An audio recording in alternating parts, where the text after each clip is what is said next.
Hello, everyone. Just giving everyone a chance to get started, get joined. Hopefully everyone's able to see me and hear me okay. But thank you all so much for joining our little presentation about academic integrity for faculty and instructors at the University of Florida. We're really excited to share some information, share some knowledge with you all about how our process works, how students can kind of engage in the process, and then how you all as faculty and instructors of courses can engage with our process and kind of help students understand your expectations and those roles. So my name is Savannah. I work with the Student Conduct and Conflict Resolution Office. I'm also here with Aimee Peeples, who also is in the Student Conduct Office. I'll give her a chance to introduce herself as well. Good morning. My name is Aimee Peeples. I'm, as Savannah said, I'm the Associate Director for Student Conduct and Conflict Resolution. Often speak with faculty regarding questions about our process and how we can best assist them in understanding the process and putting forward reports to our office for review. So happy to always be a resource for you. Yeah, absolutely, absolutely. If we don't take anything away from this presentation besides this first part of reach out if you have questions, we're always happy to help and always happy to assist. That is the biggest thing as a takeaway, because all of this information obviously can be an information overload. So we want to make sure if you're not able to remember every little detail that we say, you feel comfortable reaching out to us. And I will have our contact information and everything on a later slide. So you're welcome to take a screenshot or something if you need to. But we're going to go ahead and get started with the presentation. So I'm going to share some information overall about our process and kind of break down the different steps and kind of what that looks like, especially what that faculty involvement looks like.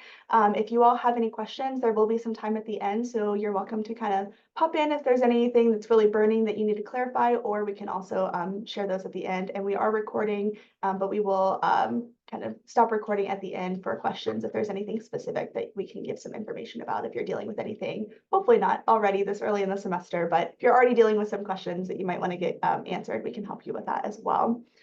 So to start us off, we're going to talk a little bit about reporting violations. So what does it look like for you all to report a violation to our office? So first, before we can get to the reporting stage, we kind of need to have you all evaluate your own expectations. So hopefully these are things that you're already kind of doing, but it's really helpful, especially if it's a new course or maybe a course that you've been teaching for a really long time, to kind of evaluate what those expectations that you're setting for student behavior in your courses. It's going to be very different depending on the courses that you're teaching, depending on the student body population that you're working with, whether you're working with a graduate level course or whether you're working with an introductory course that any student might need to take for a general education requirement. What are those expectations looking like? What are you going to set as far as students being able to understand what those expectations are? So kind of determine what those behaviors would be. What are you determining as a cheating behavior in your course on those specific assignments? Because every assignment might be a little bit different, whether you're working with an essay type assignment or whether you're working with a multiple choice type assignment. So maybe your expectations vary depending on those assignments. Maybe you will allow students to work with outside resources on certain assignments, but they're not allowed to work with outside resources on those other assignments. But we want to make sure that that's clearly articulated to students so that they know exactly what those expectations are as they're getting their experiences started, especially early on in your courses like we are this fall. How are you going to review those potential cheating concerns that may arise? Are you going to be using something like Turnitin or using Honor Log? Maybe you're having your TAs review that. It's really helpful to kind of start thinking about these things early on. And again, that's going to depend on those different types of assignments, especially things with outside resources. Turnitin is a really incredible resource to kind of highlight and see where things are, maybe being pulled from outside sources, but also be mindful of maybe the setting that Turnitin has of maybe turning off the sources cited page too, because sometimes that will fluctuate those percentages depending on what that looks like, and maybe a student's not actually plagiarizing something if they're just using a cited source. So kind of be thinking about those things, and also check with your department policy. Every department at the university is allowed and encouraged to make their own expectations and set those evaluations for student behavior and those things. So make sure that you're checking with your department chair, making sure that you're checking with your department, because if there is a department-wide policy, obviously you want to try to follow that too, but make sure that you're including these things in the syllabus or those assignment-specific instructions. So again, students are fully aware of what your expectations are, fully aware of what that's going to look like, so that they, if they do have a concern, they kind of know what that might be. But hopefully the goal is to prevent concerns in the first place. It's a lot of work for you all. It's a lot of work on the student conduct side. Obviously, it's a lot of extra pressure and stress for students too. So we want to try to prevent these things as much as we can. So as we are reporting violations, obviously, if you do see something that is of concern for you, there is some steps that you need to do to prepare your report before you submit that to our office.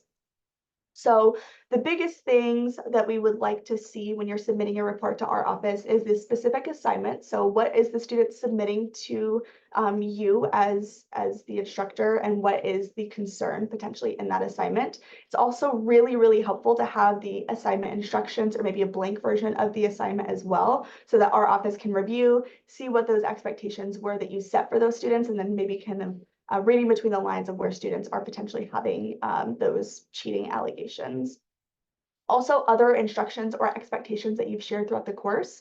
I know a lot of faculty and instructors at the beginning of their courses will have an academic integrity quiz as students are getting their classes started with you, so you can kind of go over those expectations. You can submit that quiz to our office as well, or any like Canvas notifications or emails that you send out to students, or any other ways that you've articulated these expectations and instructions for the specific assignment of concern, so that that helps our office kind of better understand what is happening. Your course syllabus is really, really vital as well. Obviously, like I'm saying, we want you to establish what those expectations are in the syllabus, so that the student is aware of that, because that's kind of the contract between an instructor and a student. So it's helpful for us to have that course syllabus as well, so we can kind of see, how this assignment is playing in the overall course, all of those different things. And then witnesses if applicable. So this is just something where it's a Turnitin plagiarism concern. There might not be other witnesses per se that you would want to include in your report, or maybe there's a TA that actually reviewed that information and alerted you to that information or that potential concern. We would want you to include their name, so that maybe we can speak with them and get some additional clarification. Also, as courses are getting more and more back to kind of what it used to be of having in-person exams, facilitated exams, a lot of times really, really, really large classes don't have faculty there the entire time scanning the room. A lot of times there's the TAs and kind of exam proctors as well. So those might be the potential witnesses that actually witness that behavior happening. If that's something that happened in person, we would really want to make sure that we have that person's name, so we can reach out, because the faculty or instructor that's submitting the report, because it's their course, might not know all of the details because it was told to them by those people. So we just want to kind of have all of the information that we can, so we can review all of that information and then kind of move through the process. And additionally, all of this information that you are providing to our office with the assignment of concern, the instructions, witnesses, that kind of thing. We'll talk a little bit more later, but students will be able to see that information when they work through our process. So just be kind of mindful of that as well. That's why we want to make sure that you have all of the things that you've shared with students previously, so it's not really a surprise when they're going through our process.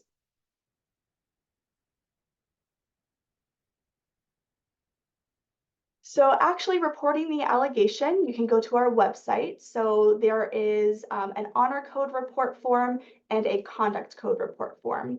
So really the difference between honor code and conduct code is simple. So honor code is really about specific violations in an assignment in a course. So think of things like your assignments, exams, all of those different things are going to be honor code potential violations. Conduct violations are still maybe things that you're dealing with in the classroom potentially, if you're having a really disruptive student that's caused harassment or anything like that, any kind of altercations, those would be going through the conduct reporting form.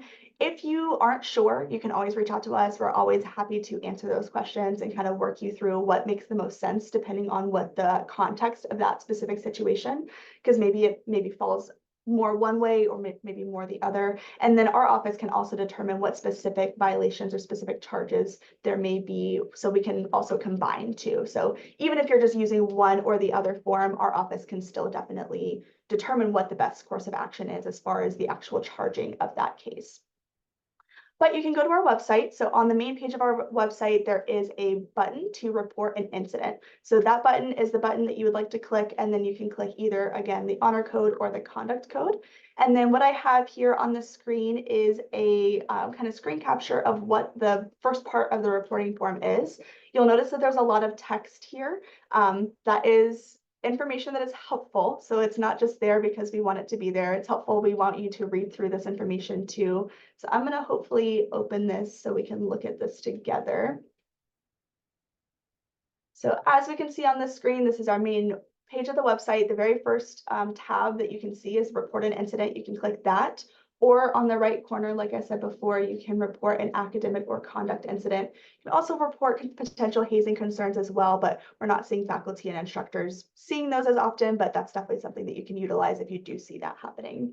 But just for this sake, we'll click academic incident. So that's the honor code specific reports. And so again, this is what our reporting form looks like. You know that you're here because it's the super, super bright page and you can't miss it when it's there. It's kind of blinding, but it's helpful. But like I said, all of this information is really, really helpful that we encourage you to kind of read through to make sure that you have all of the information that you need. Like I said, gathering all of those specific details. If you're ever curious about something, we have the links to our regulation as well if you have any, questions about that at all. And then down here, you can see you can add some information for yourself. So this is the instructor of record for the course is submitting this information ideally. So you are adding your name, your title. You can see that the only really required things are the date of the incident and then the college that's associated with the course. But we really, really, really highly encourage, strongly recommend for you to fill out all of the fields on this form. It just really helps out our office when we're tracking, what the case looks like, what the data looks like of that situation as well. And then this is really helpful too to include the specific class, section, and course number because we obviously have a lot of different courses happening simultaneously here at the university. So it's helpful to have those specific details there.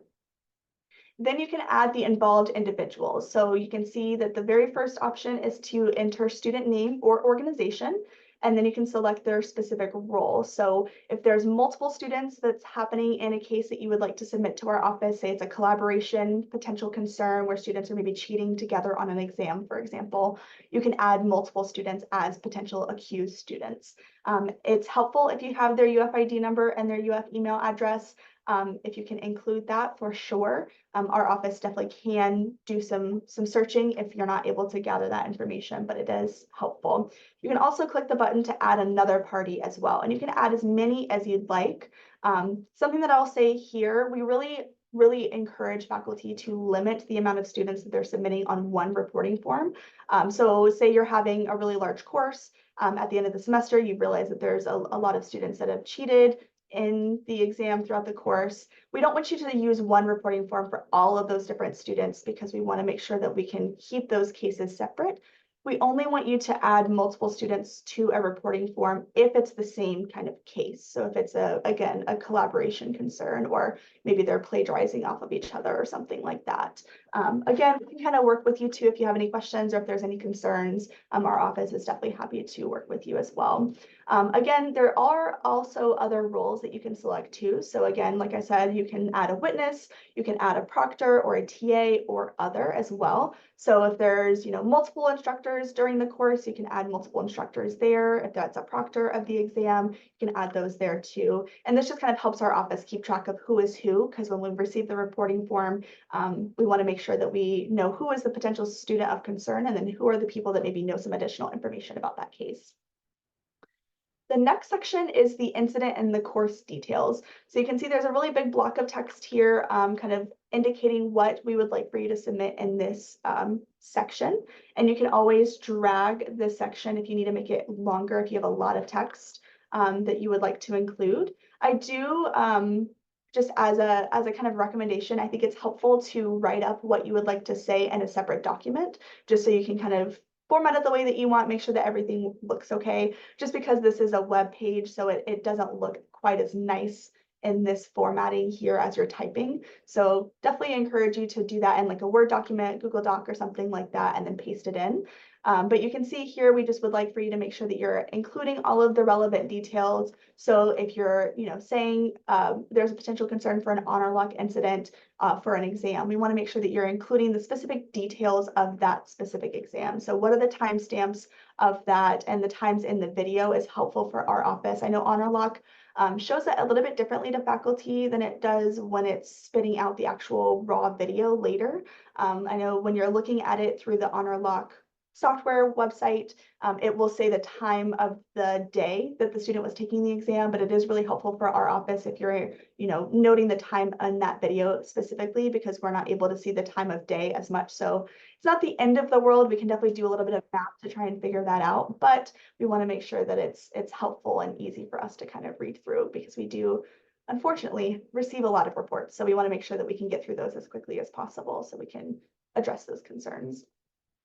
You can also answer a couple of questions about whether it was a proctored online assessment, yes or no. If it's an online only course, if it has 80% or more delivered online, yes or no.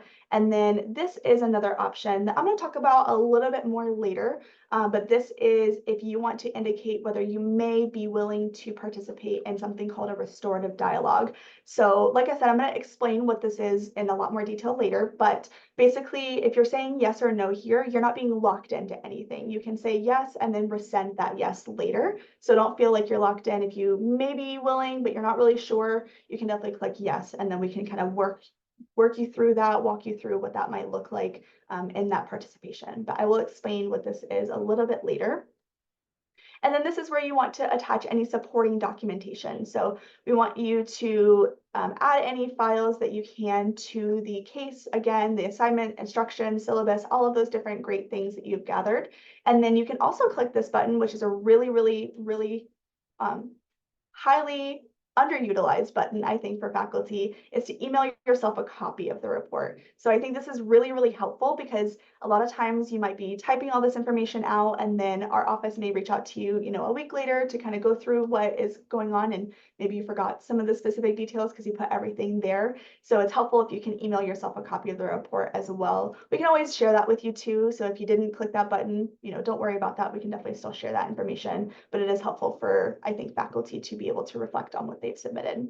So this, again, is the reporting form. It's not very long. It doesn't take a very long time. The biggest time commitment, I guess, of submitting the report is just gathering the documents and then gathering the information that you want to submit to our office. Any questions right here on the reporting form before I move on? And again, we can also have questions later too. Perfect. I'm going to come back here. So talking through some of the deadlines that our office has. So this is really helpful and important for faculty to be aware of. I know we're super early in the semester, so you're not really thinking about this as much, but we do have a hard stop deadline of when we can accept any concerns of violations for a specific semester and an honor code violation. So you can submit anything for the current semester up until the last day that grades are due. So I have the dates for the next 2 semesters on the screen. Fall 2024 is December 16th by 5 p.m. And then for spring 2025, that is May 6th by 5 p.m. So that is a hard deadline. We want to make sure that we are gathering that information. Our office receives tons of reports around that time, so please be patient with us as we are working through all of those in that kind of week time frame to get those reviewed and charged. But the reason that we do that is we want to make sure that we can address the concerns, prevent ongoing behavior. We don't want you to, or we don't want students to have multiple violations in a course and then finding out those at the very last second of the course, and maybe they could have understood that they did something wrong and changed those behaviors. So we really, really encourage faculty to be reviewing these assignments and concerns potentially that you have throughout the semester and not waiting until the very last day. But obviously we understand that you're very busy and that there's hundreds of students potentially in your courses. So that is why we have a deadline there too. And if you ever have questions, or if there's ever something that you need to address with our office, we can always kind of address that and work through that with you. I just have one additional thing. It is it is a pretty hard deadline. I will say that there are times when there might be an exceptional set of circumstances, like if you are your final exam is just before grades are due and you find that there are multiple incidents that you need to do some investigation work. If you just let us know by the time grades are due that that's what's happening, we can kind of work with you to make sure that we're giving you an opportunity to do what you need to do to appropriately report that incident to our office, even though it goes beyond that grade due date. Yes, absolutely. When in doubt, reach out. I don't know that I meant for that to rhyme, but I think it's good. If you ever are concerned or if you're ever unsure, if there's things that you need to make sure that you have information, if you aren't really sure if maybe this is a concern, you can always reach out to our office and we're happy to give you some of that information as well. Okay, so we'll talk a little bit more about the process specifically. So there are some changes to our regulations. So in December of last year, we're coming up on almost a year, which is really awesome. The Board of Trustees approved changes to our regulation. So there are a couple of different things that have been modified. Really, the overall part of the process is not a hugely different process. It's basically the same. There's just a couple of different things that we've modified to make sure our process can be a little bit more streamlined and a little bit more of a quick resolution, because we definitely have lots of cases that we need to work through. So we want to do that as much as we can. We have officially defined the word entity in our regulation. So that obviously is something that we're dealing with a lot more with ChatGPT and other generative AI sources out there. So that is officially defined in our regulation. Anything that's defined in our regulation, if you're ever unsure or curious, anything that is a capital lettered beginning of a word. So obviously entity here is capitalized because it's the beginning of the sentence, but if it was not the beginning of the sentence, it would still be capitalized because that's defined. So if you're ever going through our regulation, our orange book, you can kind of see what things are maybe capitalized. If that looks like it's maybe not supposed to be, it probably is. If you just go back to the first couple of pages, you can go through those definitions and see how our office officially defines those different things and what that might be concern or who those roles different supports and that kind of thing are all defined.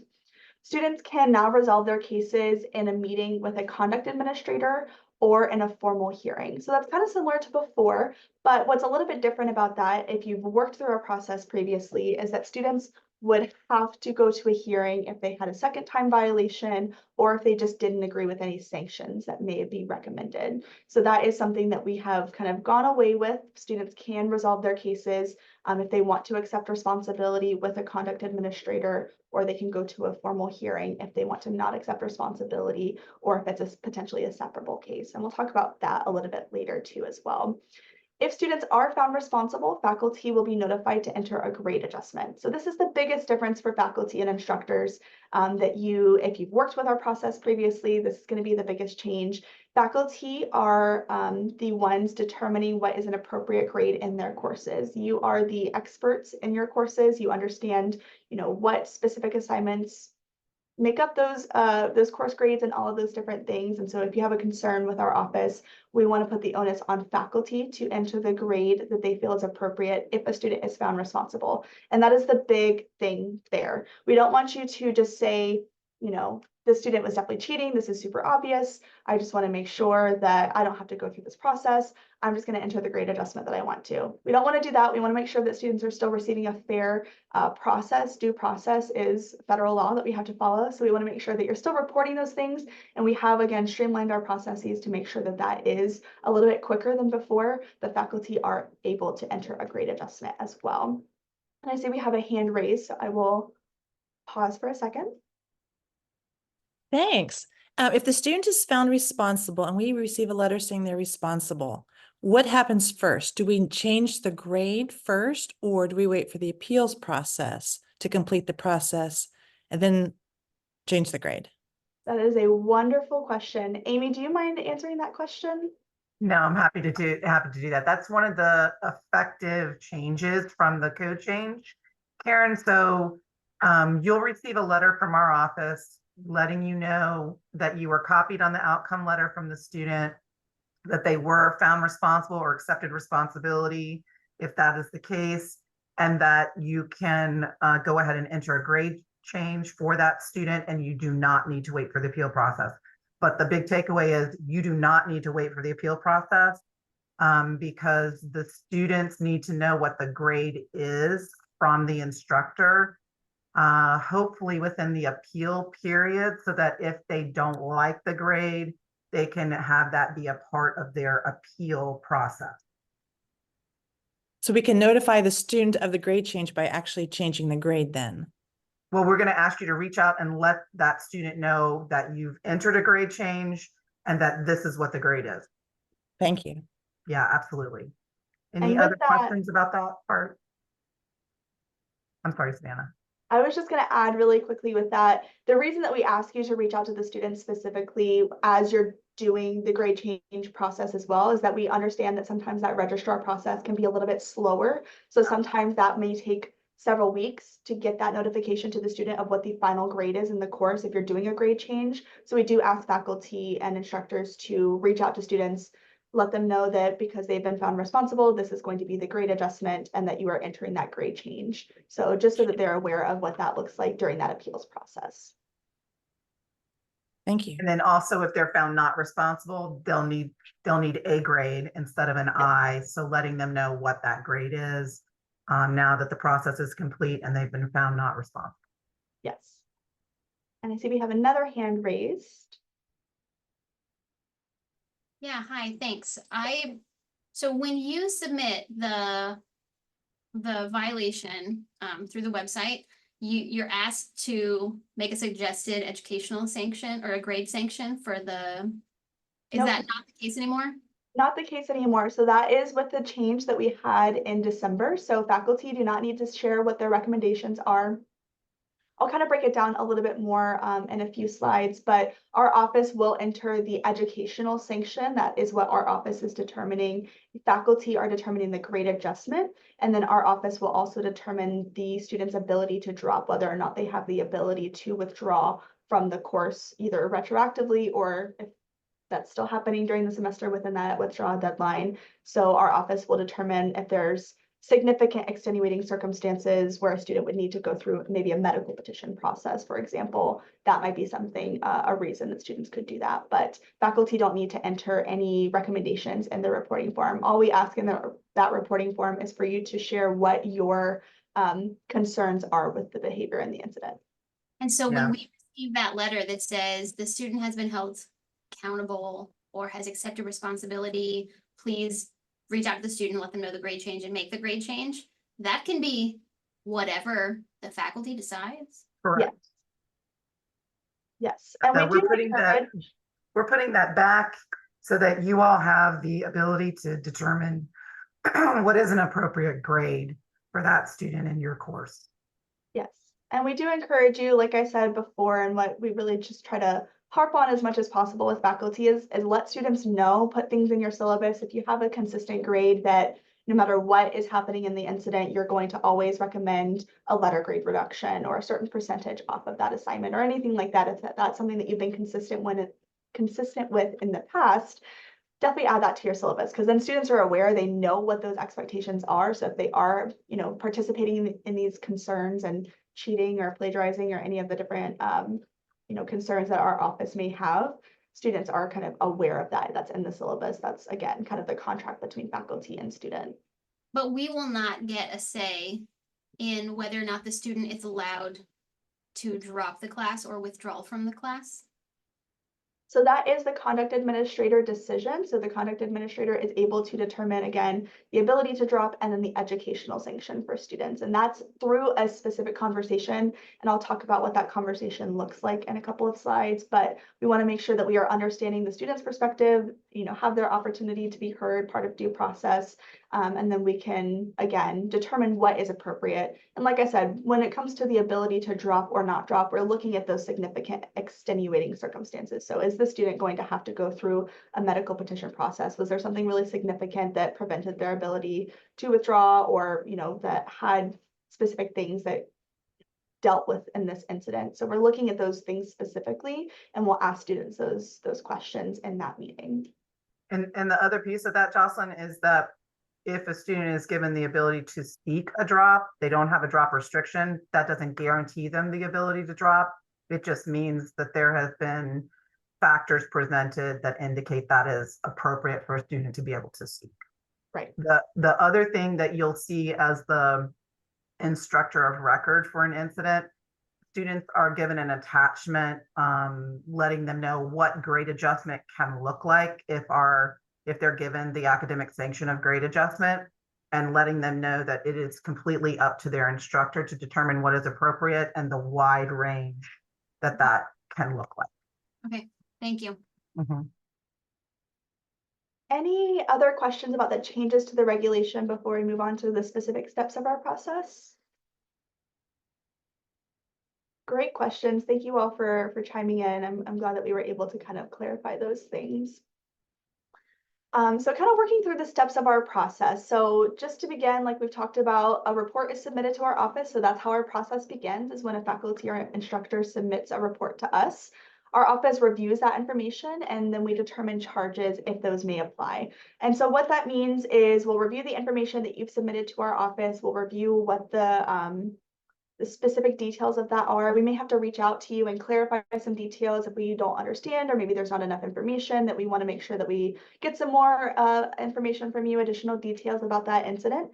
And then if there are potential concerns in this case of academic integrity violations, honor code violations, our office will determine charges. And so faculty or instructors will be copied on that initial charge letter so that they are aware that students have had a process begun with our office.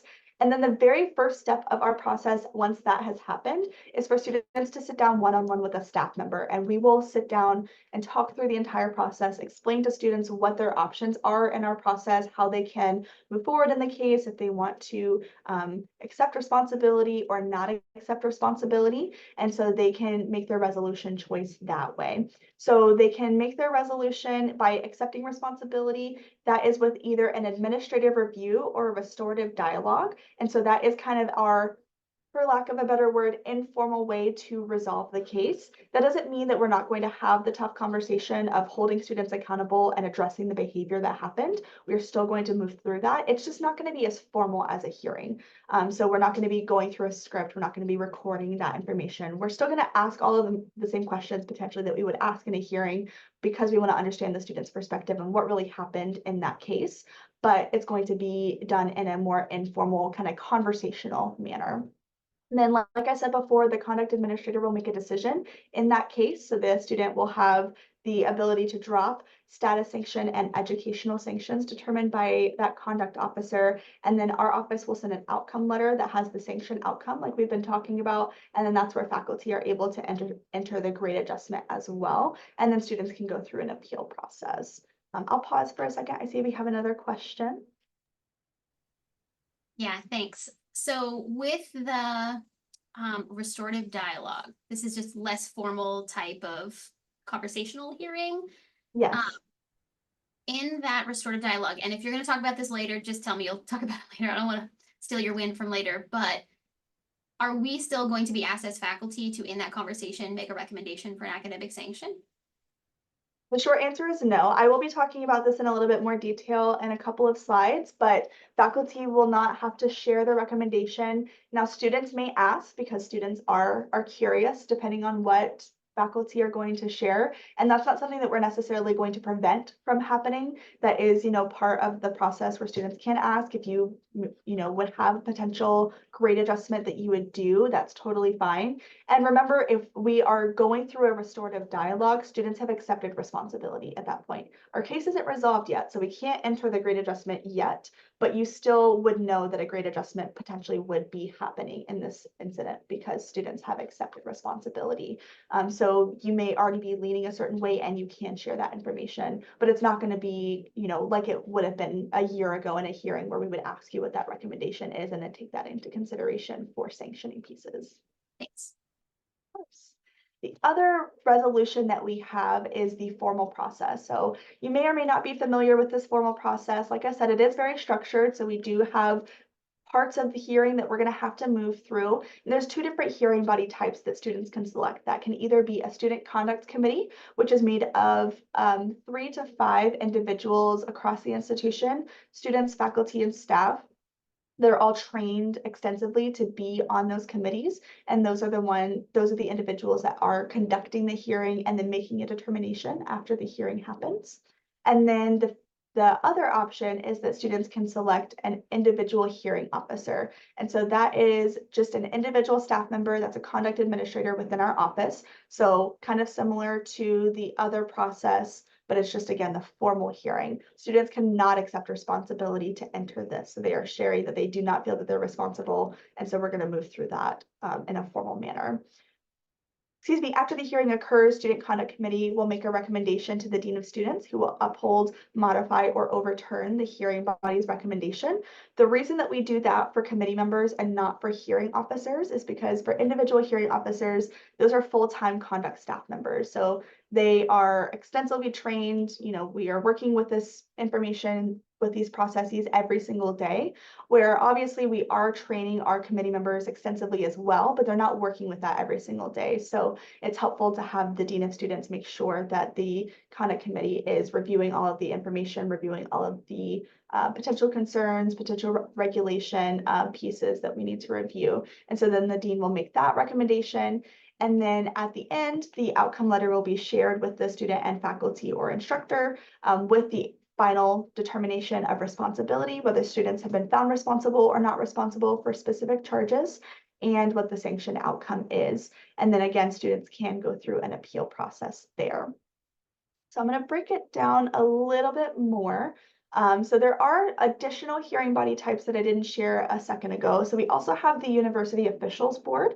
This is 3 total only faculty and staff members who are also Student Conduct Committee members, but a University Officials Board may be gathered if it is a potentially separable case. Students can choose to have faculty or staff review their information, or if it's maybe a 2-party case, that can also potentially be a hearing body as well. And that is going to go through the same process as a regular Student Conduct Committee, where the dean is going to review that information after the fact. We also have Student Conduct Committee for Creek and Health Science Center cases as well. So if there's potential hazing concern or anything that's happening with our fraternity and sorority life unit that we have on campus, that will go through the Greek conduct process. Again, that's going to be pretty similar. Like I said before, it's just going to have different people made up. So it's going to have a council elected chair, a student, and 1 faculty or staff member. So at least 1 representative from that specific area of involvement. We also have the Health Science Center Student Conduct Committee, which again is 3 to 5 individuals, so 2 students, 1 faculty and staff member, and then we need at least 1 of those people, whether that's the students or the faculty or staff, to be a representative from health science in our colleges. The reason that we have that to be specific is because we understand that those colleges are operating at a different level of education with students. So they're dealing with a lot of different laws like HIPAA and different things like that, and maybe things that are a little bit more specific to that career field or anything like that. So it's helpful to have at least 1 member from one of those colleges to kind of speak to that and be able to share that kind of wealth of knowledge with the other committee members, if that's something that maybe potentially, adding to the case.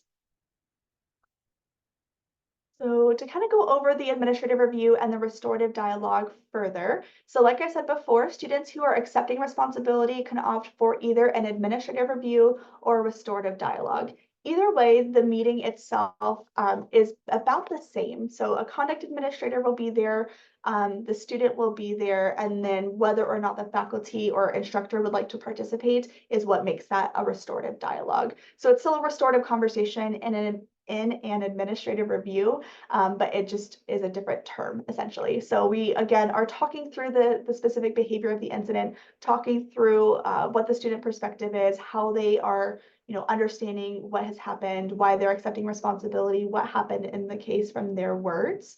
And then we'll talk about what the impacts were and how we can prevent this from happening again in the future. Because again, that's really what our office's goal is to prevent. We don't want to have to deal with any students at all. Ideally, it'd be wonderful if we became a very, very lonely office and had no cases whatsoever, but that is obviously not the case at the moment, but that's our goal in the future, is to prevent and not have those happen.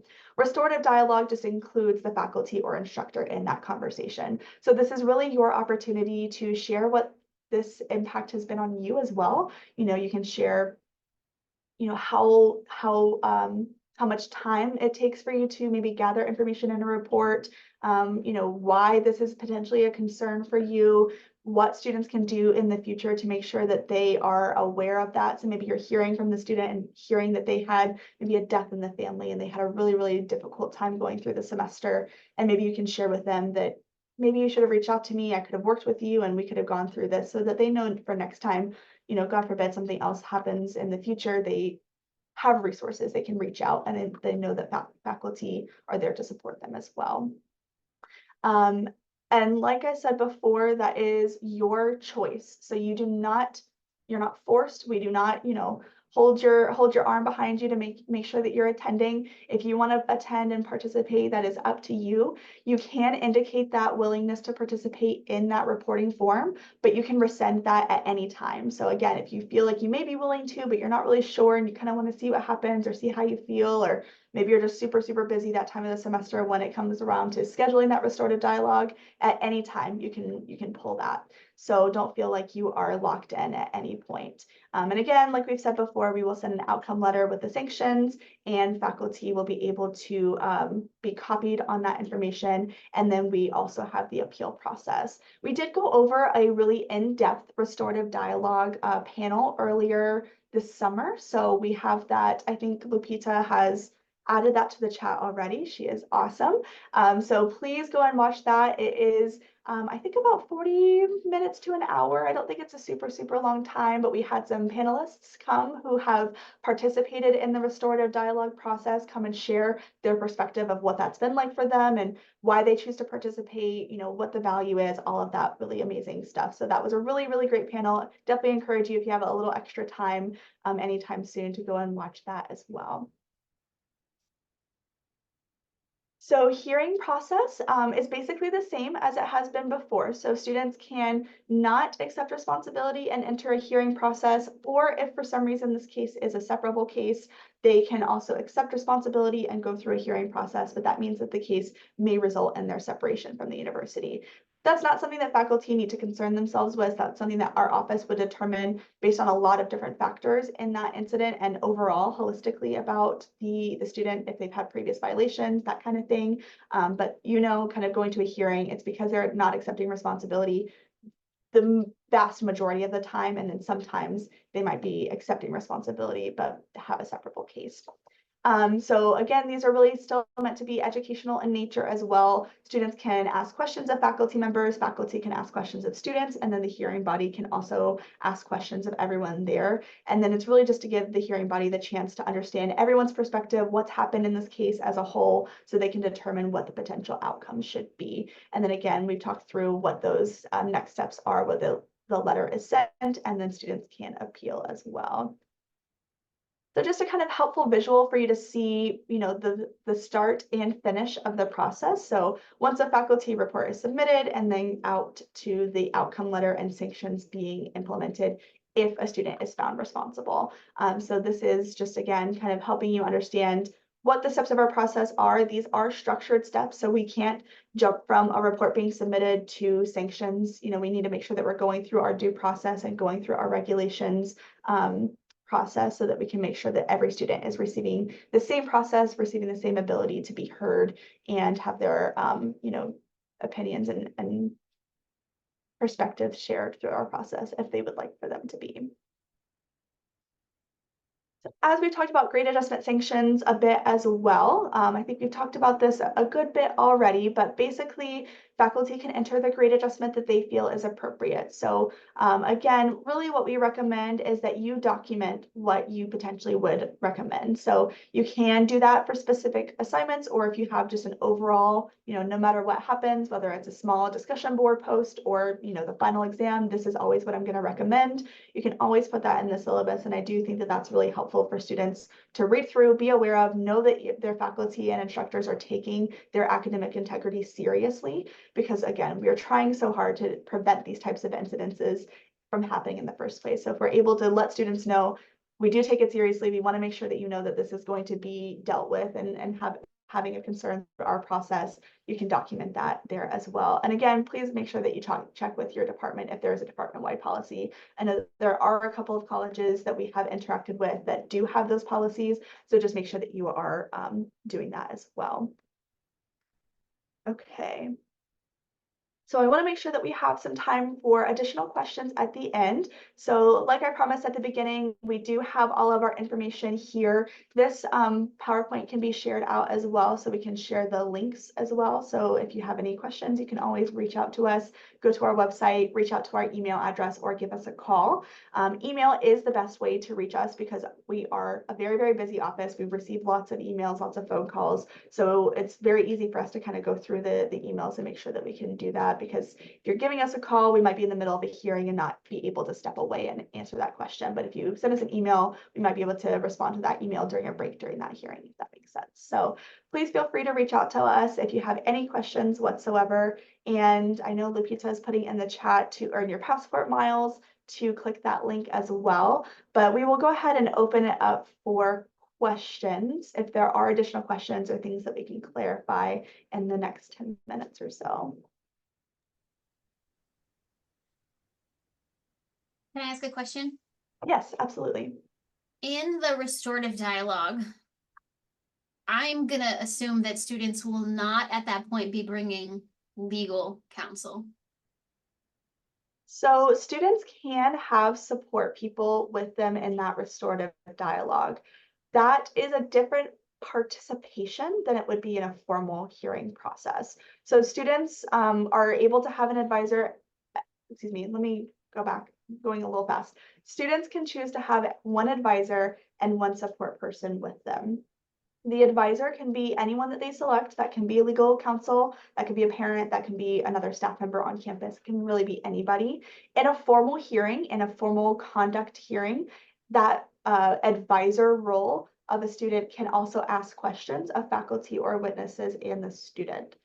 The support person is not able to participate. They're just really there, like I kind of explained to students, to hold their hand, rub their back during the hearing, just support them emotionally through that process. Students can still have those roles with them during a restorative dialogue. I don't see students doing that as often as they do with the hearing, especially with legal representation, because they're paying for that. But students can still select to have that. Those individuals do not participate in the restorative dialogue. It's not a formal conduct proceeding, so they don't have designated times where they can jump in and ask questions, that kind of thing. So it's a little bit different. Like I said before, it's really meant to be more educational. So it's not, question and answer back and forth as much. We want it to be very conversational, give students a chance to share their perspective overall, but that's kind of how the differences are. And Aimee, I don't know if there's other things that I may have missed with that. It is a disciplinary proceeding, according to our code. So students can utilize the assistance of a support person and an advisor. But like Savannah was saying, we don't have a script. In a formal hearing, there's a script like Savannah was talking about. And that restorative dialogue is really intended to be a free-flowing conversation. That isn't to say that that advisor might be an attorney and they might want to make sure that their student that they're advising presents information that would be helpful in informing the outcome. Does that help?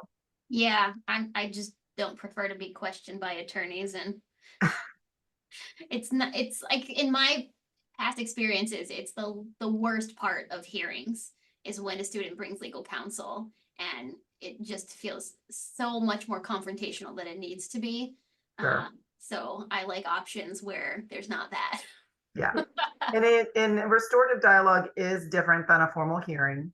It is still a disciplinary hearing or proceeding like a formal hearing is, but it has a different feel to it. And we're coming at it from a different place where the student has said, I want to know what I can do to repair. I want to be able to share with my instructor. Most times when students tell me they want to have a restorative dialogue as their resolution option, it's because they want that opportunity to talk to their instructor to let them know, that they're sorry or what was happening or wishing they could have made different decisions. Absolutely. That's helpful. And I think we had another question potentially from someone? Yes, Zachary, go ahead. Yeah, I just had a quick question. If we do suspect, let's just say for an exam, for example, if there is an honor code violation, do you recommend submitting a report instead of notifying students beforehand? Not even Yes. discussing it? Okay.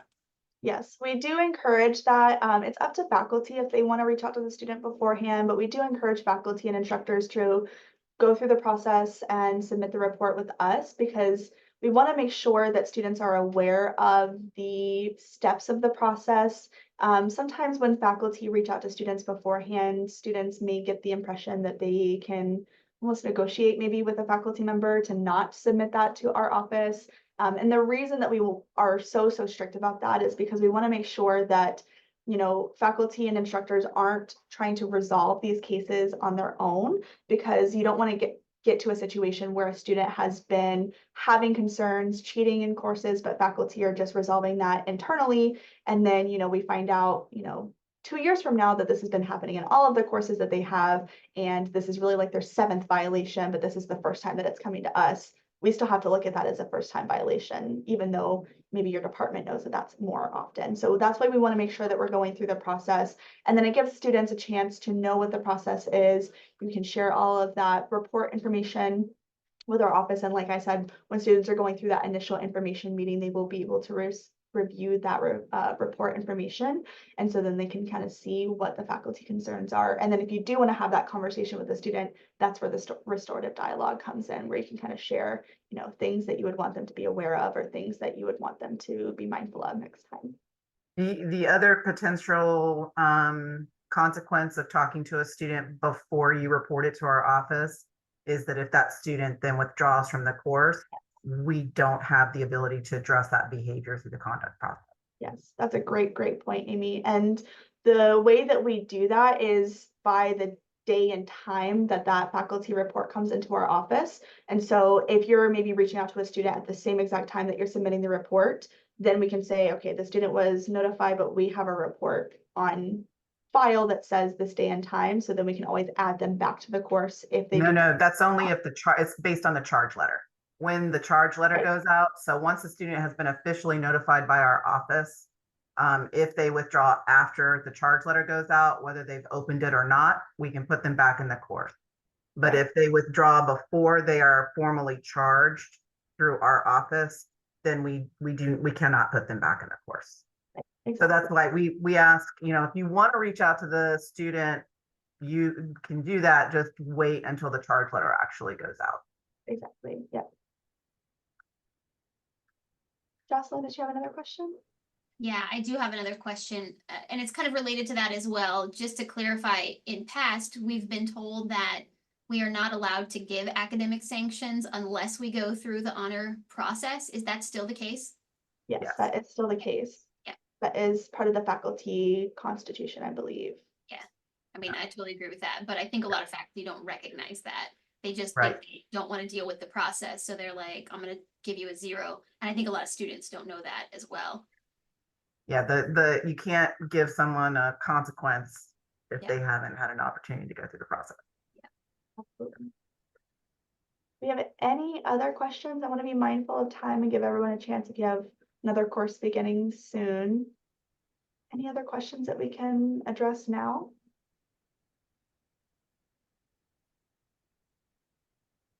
Well, I just want to thank everyone for attending. It was really great to be able to kind of talk through. Hopefully this was helpful for everyone, and we'll share out the recording and everything too if you want to share it with your departments, if there's things that you want to share with them, the reports or anything like that. But always, like I said, when in doubt, please do contact our office, talk to us if we can help you address any concerns. Or if there's any, uncertainties that you may have, you can always reach out to us and we can always kind of talk you through what could be a concern, what other details that we might need, as you're maybe facing things for the first time as well. So please do reach out to us if you have any questions whatsoever in the future. Thank you. Thank you all. I will stop sharing. Thank you all so much. I hope you have a great rest of your day. This was helpful. Thanks so much. Of course. Thank you. All right, everybody, I'm gonna end the meeting, but thank you so much, Savannah. Aimee, it was a pleasure meeting you. Yes, very nice to meet you as well, Lupita. Thank All you. right, I will share the link as soon as I have it, okay? Great, thank you. Thank Bye, you. y'all. Bye. Bye. Happy Labor Day.